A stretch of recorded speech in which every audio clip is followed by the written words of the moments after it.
નમસ્કાર વિદ્યાર્થી મિત્રો, હું છું સમર્પણ સથવારા. તમે સૌ ધોરણ 11 સાયન્સ તમામ વિદ્યાર્થીઓનું હાર્દિક સ્વાગત કરું છું.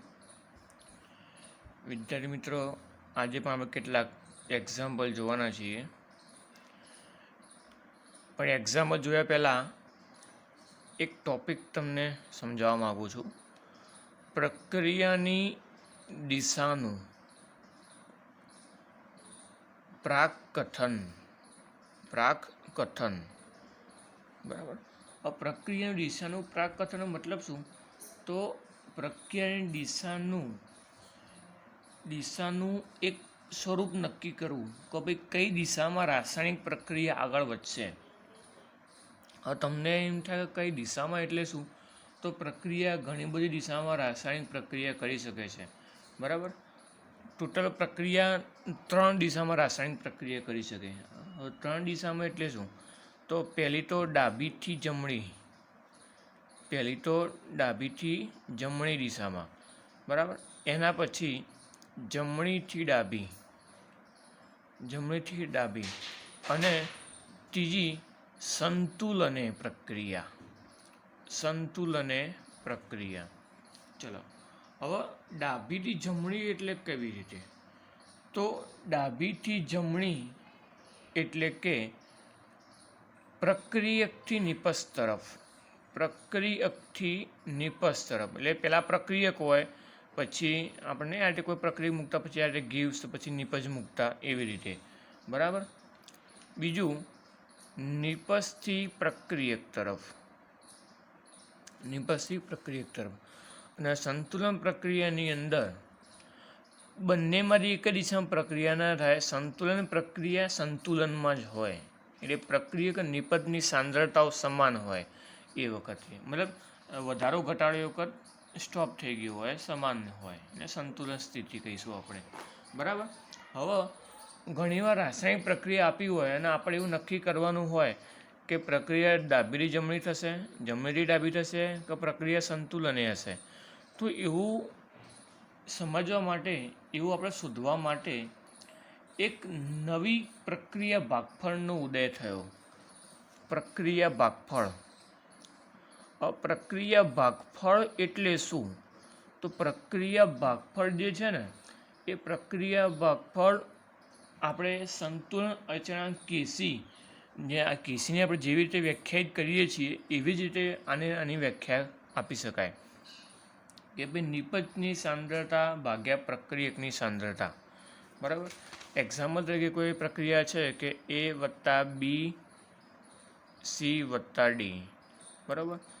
અને આગળ એને જે તે સંખ્યા વડે ગુણાયેલા છે, માની લો. બરાબર. તો મારે આના માટે પ્રક્રિયા ભાગફળ લખવું હોય તો જેવી રીતે આપણે સંતુલન અચળાંક કેસી લખીએ છીએ, કેસીમાં નહીં લખતા કે ભાઈ નિપજની સાંદ્રતા ભાગ્યા પ્રક્રિયકની સાંદ્રતા, એવી જ રીતે સેમ પ્રક્રિયા ભાગફળની અંદર પણ લખવામાં આવે છે. નિપજની સાંદ્રતા નીચે પ્રક્રિયકની સાંદ્રતા અને ઉપર જે તે ઘાત આપણે મૂકી દેવાની. આપણે સેમ કેસીની અંદર કરીએ છીએ. બરાબર.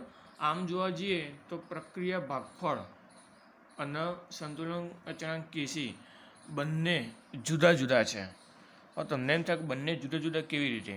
આમ તો ખરેખર સમાન ન હોય, પણ ખરેખર સમાન ક્યારે હોય? કે જ્યારે પ્રક્રિયા સંતુલનમાં હોય. જ્યારે પ્રક્રિયા, અહીં લખ્યું ને સંતુલન પ્રક્રિયા, ત્રીજા નંબરમાં, જ્યારે પ્રક્રિયા સંતુલનમાં હોય ત્યારે કેસી બરાબર ક્યુસી આ બંને સમાન હોય છે. બરાબર. તો પછી સમાન ક્યારે ન હોય? તો જ્યારે પ્રક્રિયા ડાબીથી જમણી તરફની જતી હોય, જમણીથી ડાબી તરફ આગળ વધતી હોય પ્રક્રિયા, તો સમાન ન હોય. તો એવું કેવી રીતે ખબર પડે આવું સમાન હોય કે ના હોય? બરાબર. તો આપણે હાલ એક ટૉપિક સમજી લઈએ, ટૉપિક પછી એક દાખલો સમજી લઈએ એટલે આપણને ખબર પડી જશે. ચલો, ડાબીથી જમણી તરફ જે પ્રક્રિયા થતી હોય, એટલે કે પ્રક્રિયાથી નિપજ તરફ જે પ્રક્રિયા થતી હોય, એ પ્રક્રિયાને પુરોગામી પ્રક્રિયા કહેવાય. કઈ પ્રક્રિયા કહેવાય? પુરોગામી પ્રક્રિયા કહેવાય. બરાબર. હવે એ પ્રક્રિયાની અંદર ક્યુસી કેસી, મતલબ કેસી વધારે હોય અને ક્યુસી ઓછો હોય, ક્યુસીનું મૂલ્ય ઓછું હોય અને કેસીનું મૂલ્ય વધારે હોય, તો હંમેશા પ્રક્રિયા કઈ તરફ જશે? ડાબેથી જમણી તરફ, એટલે કે પ્રક્રિયકથી નિપજ તરફ, જેને શું કહીશું આપણે? પુરોગામી પ્રક્રિયા કહીશું. આવા પ્રક્રિયક નિપજ તરફ એટલે પ્રક્રિયક એ બી છે અને નિપજ સીડી છે, તો આ તરફ પ્રક્રિયા જાય. કોના માટે? આ પહેલી કન્ડિશન માટે, બરાબર. બીજી પ્રક્રિયામાં બીજી એનાથી ઊંધું, જમણીથી ડાબી છે એટલે કે નિપજથી પ્રક્રિયક તરફ છે, બરાબર. એવી પ્રક્રિયાને પ્રતિગામી પ્રક્રિયા કહેવાય. કઈ પ્રક્રિયા કહીશું? પ્રતિગામી પ્રક્રિયા, બરાબર. એની અંદર ઊંધું હોય, ક્યુસી ગ્રેટર દેન કેસી હોય, મતલબ ક્યુસી વધારે હોય અને કેસી ઓછો હોય, બરાબર. આ વખતે પ્રક્રિયા આ દિશામાં હોય, આ બીજી કન્ડિશનમાં. અને ત્રીજી કન્ડિશનમાં કેસી અને ક્યુસી બંને સમાન હોય, એટલે કોઈ દિશામાં પ્રક્રિયા આગળ વધે નહીં, એ વખત સંતુલન સ્થિતિ પ્રાપ્ત કરી હોય, એટલે આવી રીતે, બરાબર. સંતુલન સ્થિતિ પ્રાપ્ત કરી હોય એટલે આપણે આ સૂત્ર મૂકીને એને સમજી શકીએ. ખબર પડી ગઈ? આટલી વસ્તુ તમારે ધ્યાન રાખવાની છે, બરાબર. એનો એક આપણે કોયડો જોઈએ, તમને તરત ખબર પડી જશે. કોયડો 7.7. કોયડો 7.7 માટે હું જોઉં બુક કાઢું છું, બરાબર. ચલો, એમાં પ્રક્રિયા આ પ્રમાણે છે: 2a b + c. આ પ્રક્રિયા માટે કેસીનું મૂલ્ય આપ્યું છે 2 × 10⁻³ છે, બરાબર. તો આપેલ સમયે પ્રક્રિયા મિશ્રણનું સંઘટન, આ પ્રક્રિયા મિશ્રણનું સંઘટન આવી રીતે આપ્યું છે: a = b = c = 3 × 10⁻⁴. હવે આના માટે શબ્દ શું વાપર્યો છે? પ્રક્રિયા સંઘટન. પ્રક્રિયા સંઘટન મતલબ શું થયું કે ત્રણે જે a b c ત્રણેય જે પ્રક્રિયક કે નિપજ જે છે એની સાંદ્રતાઓ સમાન છે, બરાબર. આ સાંદ્રતા સ્વરૂપે આપી છે ને, આ ચોરસ ક્યારે લખીએ આપણે? સાંદ્રતા હોય ત્યારે જ લખીએ છીએ. તો ત્રણેયની સાંદ્રતા કેટલી આપીએ? 3 × 10⁻⁴, બરાબર. તો કઈ દિશામાં પ્રક્રિયા આગળ વધશે? તો આપણે દિશા શોધવાની.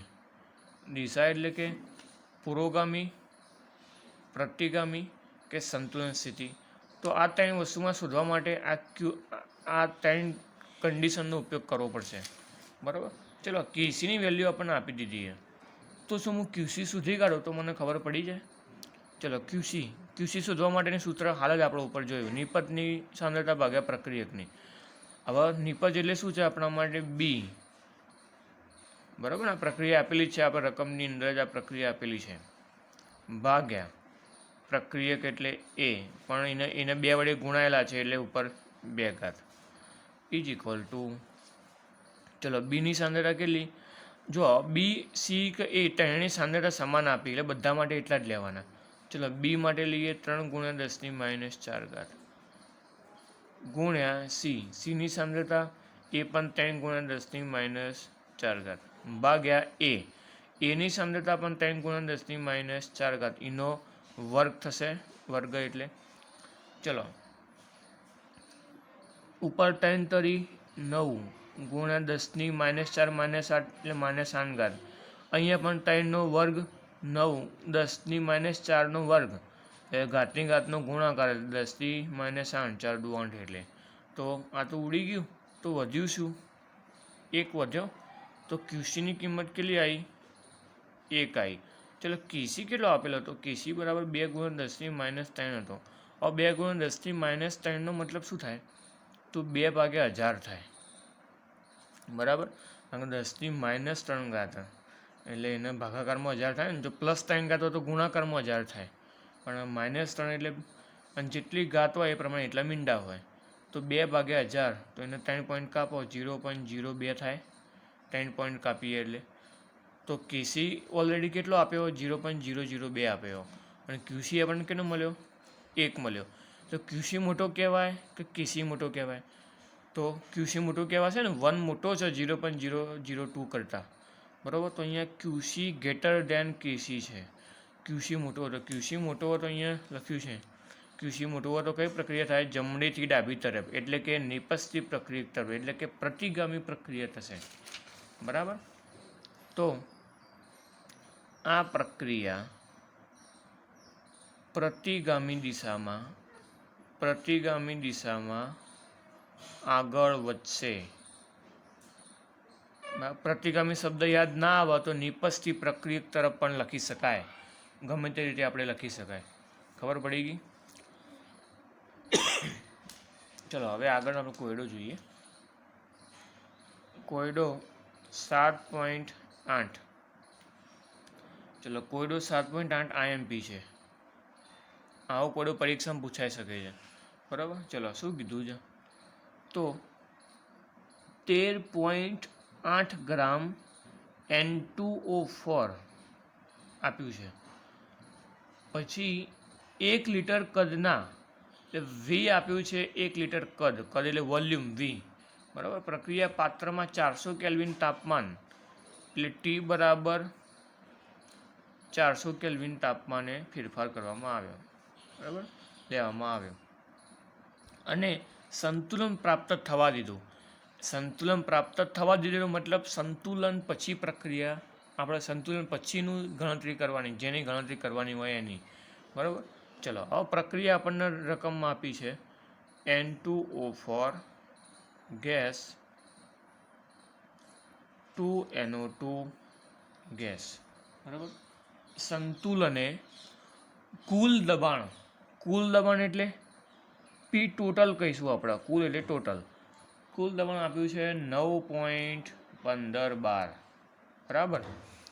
ચલો હવે કેસી, કેપી અને સંતુલને આંશિક દબાણ ગણો. કેપી શોધવાનો અને કેસી પણ શોધવાનો, અને બીજું સંતુલન અને આંશિક દબાણ. સંતુલન અને આંશિક દબાણ એટલે આ જે પ્રક્રિયા આપી છે ને N2O4 અને NO2, એની દબાણ શોધવાનું. PN2O4 શોધવાનું અને PNO2 શોધવાનો. બરાબર. આ સંતુલન આપણે શોધવાનું છે. બરાબર. ચલો હું હાલ બુક વાંચી દઉં છું. બરાબર.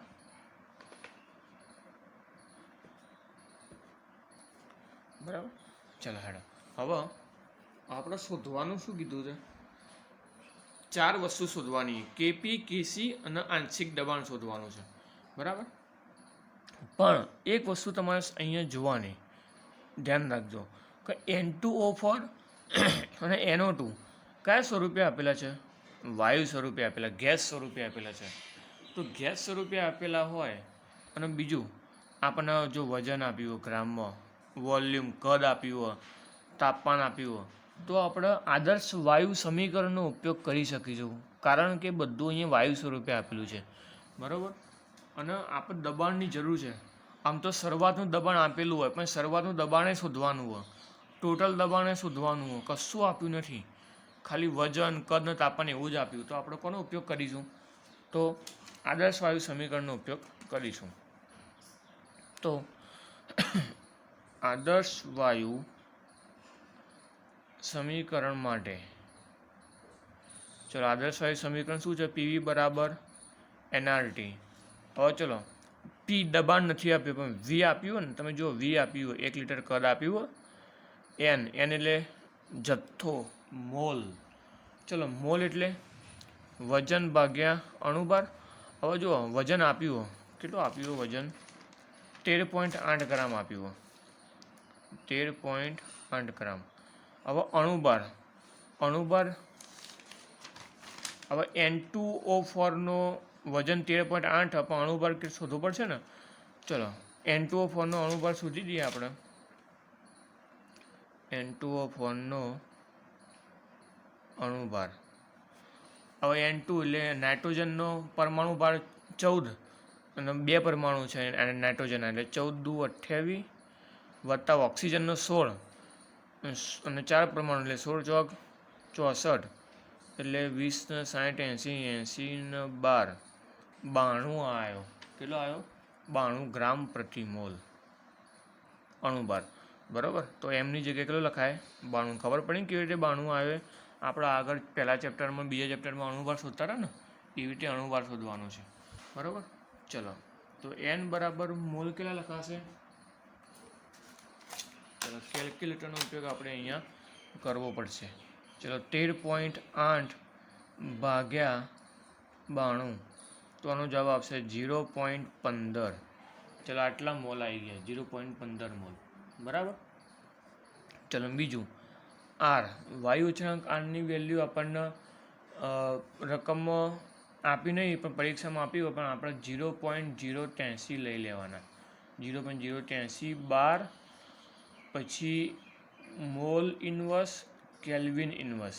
બરાબર. અને ટી, તાપમાન 400 કેલ્વિન રકમમાં આપેલું જ છે. ઓકે.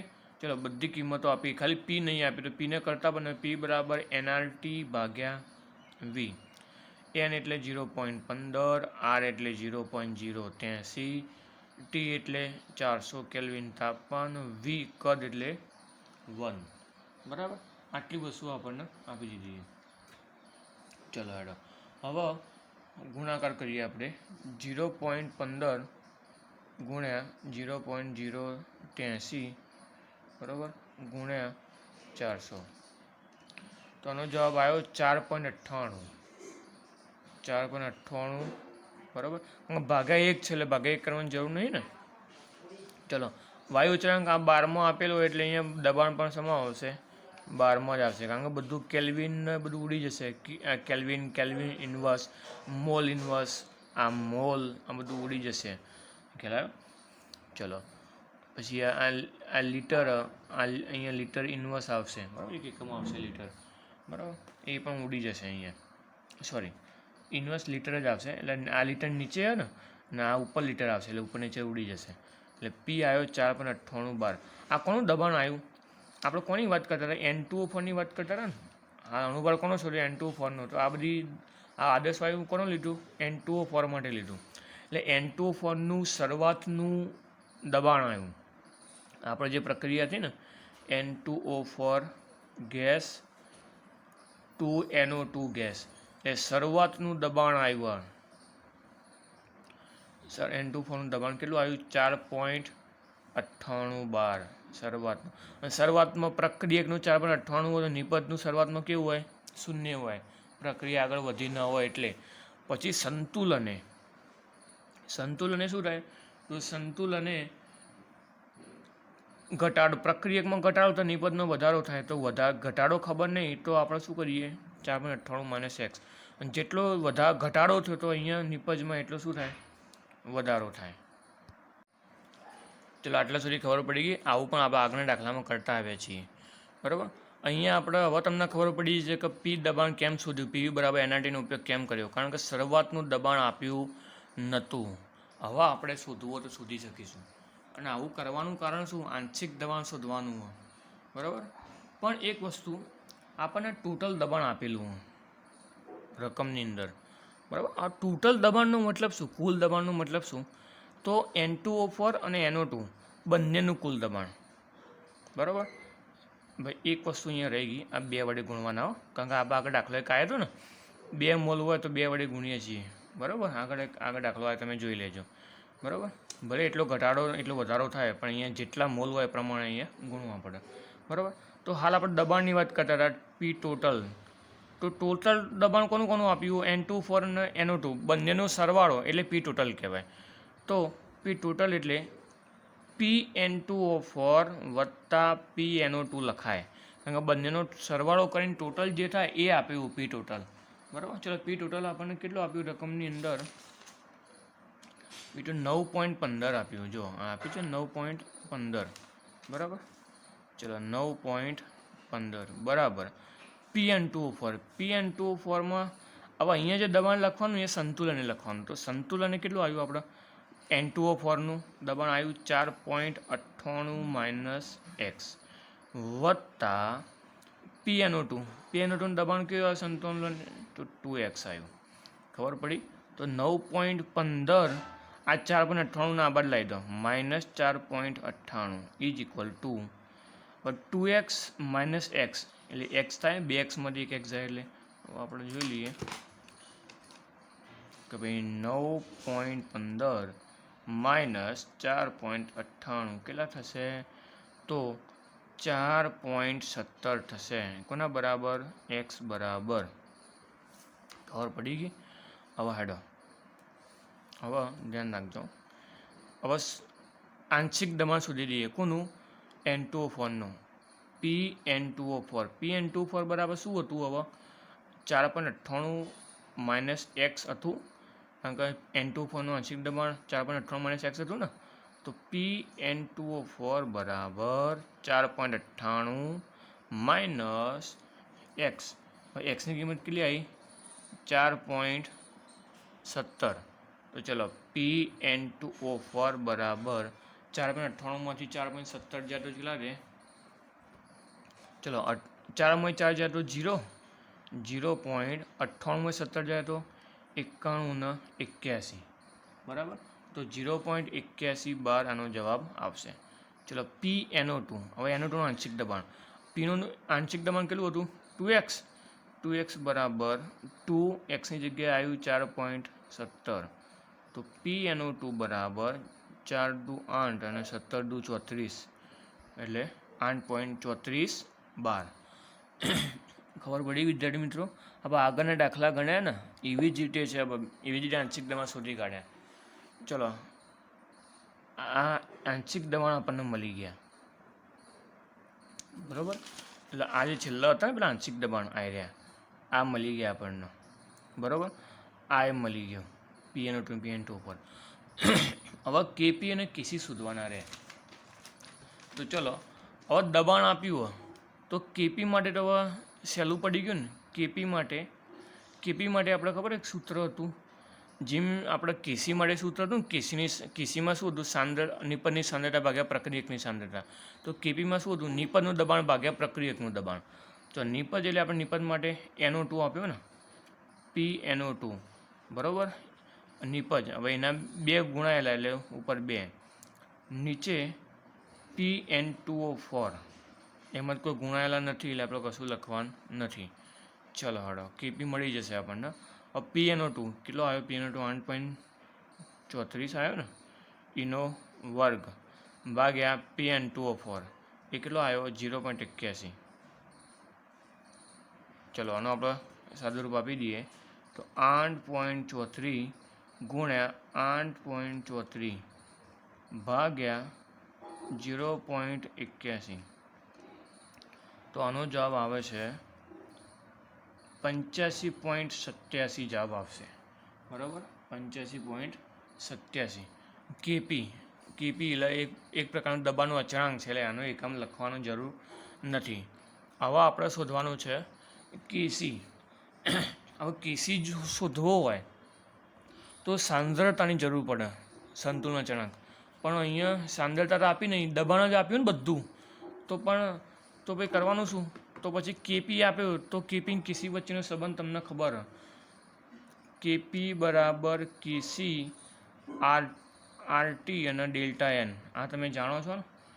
ચલો મારે KC શોધવાનું. KCને કરતા બનાવો તો KC બરાબર શું? KC બરાબર KP તો હતો જ, અને RT અને ΔN ઉપર આજે નીચે આવી જશે. ચલો KPની કિંમત આપેલી છે ઉપર. KPની કિંમત આપી 85.87. Rની વેલ્યુ આપણે 0.083. તાપમાન કેટલું આપ્યું હોય? 400. તમે જો રકમમાં આપેલું જ છે. હવે ΔN એટલે આપણે N2 - N1. તો ચલો N2 એટલે નિપજના મોલ ભાગ્યા N1 એટલે પ્રક્રિયકના મોલ. તો નિપજમાં કેટલા મોલ આપ્યા? 2 મોલ આપ્યા, માઇનસ પ્રક્રિયકના મોલ અહીં કશું નહીં એટલે 1, એટલે 2 - 1 એટલે 1. હવે 1 લખો કે ના લખો ચાલો, બસ આનું સાદુરૂપ આપી દઈએ આપણે. 85.87 ભાગ્યા 0.083 ભાગ્યા 400. તો આનો જવાબ આવ્યો 2.58 આવ્યો. 2.58 કોનો? KCનો. 2.58 એટલે KC બરાબર 2.58 એટલે 60ની નજીક કહેવાય ને, એટલે 2.6 આપણે કહી શકાય, બરાબર.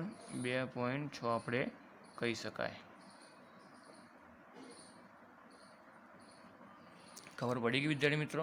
તો આપણને KC પણ મળી ગયું, બરાબર. તો આવી રીતે આ દાખલો મોસ્ટ આઈએમપી દાખલો છે. જે વસ્તુ શોધવાની હોય આપેલી હોય અહીંયા લખી દો, આનો 1 માર્ક્સ મળી જશે. પછી જે વસ્તુ શોધવાની એના પર ફોકસ કરો. કઈ શોધવાની? આંશિક દબાણ શોધવાનું હોય, કેપીકેસી શોધવાનું. કેપીકેસી મને ક્યારે મળે? તો આંશિક દબાણ હોય તો જ મળે ને. કેપી ક્યારે મળશે? આંશિક દબાણ હોય તો જ મળે, નકર નહીં મળે. હવે કેસી માટે સાંદ્રતા હોય તો મળે, સાંદ્રતા આપી નહીં તો મારે શું કરવું પડે? કેપી શોધવા માટે આંશિક દબાણ શોધવાનું. આંશિક દબાણ શોધ્યા પછી હું કેપી શોધું, કેપી શોધ્યા પછી કેસી શોધી શકું. તો મને તરત ખબર પડી જવી જોઈએ પહેલાં મારે આંશિક દબાણ શોધવા પડશે. હવે દબાણ તો એ કંઈ આપ્યા નહીં, પણ આ બધું તો આપ્યું હોય ને, કદ, તાપમાન, ગ્રામ, તો ખબર પડી જવી જોઈએ કે પીવી બરાબર એનઆરટીનો ઉપયોગ કરવાનો. તો બસ એનો ઉપયોગ કરો, દબાણ શોધી કાઢ્યું. જે દબાણ આવશે શરૂઆતનું આવશે. હવે એ કઈ રીતે ખબર પડે શરૂઆતનું? કારણ કે કુલ દબાણ આપેલું હોય તો સ્વાભાવિક આ કયું દબાણ હોય? સંતુલન તો હોય નહીં. સંતુલન તો આપણે શોધવાનું હોય, એ ક્યાંથી હોય? બરાબર. તો આ શરૂઆતનું, એના પછી આપણે આ પ્રક્રિયા કરીએ આગળના દાખલાની જેમ આવે તે સંતુલનને શોધી કાઢીએ. પછી ટોટલ આપ્યું હોય, એક્સ શોધી કાઢ્યો. સંતુલન જે સંતુલને આવ્યું એની અંદર એક્સની કિંમત મૂકી દીધી એટલે મળી ગયું. આંશિક દબાણ બેના મળી ગયા. પછી આપણને સ્વાભાવિક કેપી મળી જશે, અને કેપીના આધારે કેપી કેસીના સંબંધના આધારે કેસી પણ મળી જશે. બરાબર. તો આવી રીતે વિદ્યાર્થી મિત્રો દાખલો ગણી શકાય. તો આજના ટૉપિકમાં કોઈ પણ જગ્યાએ ખબર ન પડી હોય તો કોમેન્ટ કરીને પૂછી શકો છો. ઓકે વિદ્યાર્થી મિત્રો, આવજો.